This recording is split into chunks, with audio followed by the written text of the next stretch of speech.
Global Ncap recently updated their test protocols, which are now a lot more stringent than before.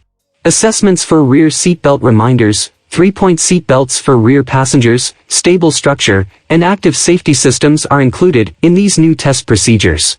Global Ncap has tested the Maruti Suzuki Swift, S-Presso and Ignis once again, but this time around, these cars came away with a poor, 1-star rating for both adult and child occupant protection.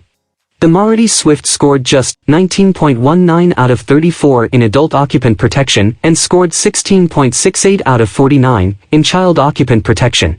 The Ignis scored 16.48 out of 34 in adult occupant protection and scored extremely poor 3.86 out of 49 in child occupant protection.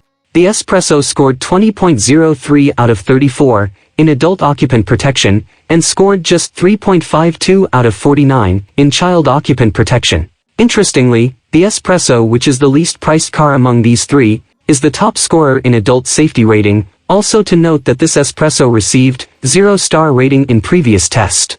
The pre-facelift Swift secured 2 stars, and the African spec Ignis secured 3 stars in the Global Ncap crash test in 2019.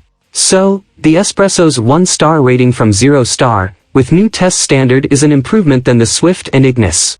Meanwhile, these 3 cars' body shell were rated as unstable and incapable of withstanding further loadings.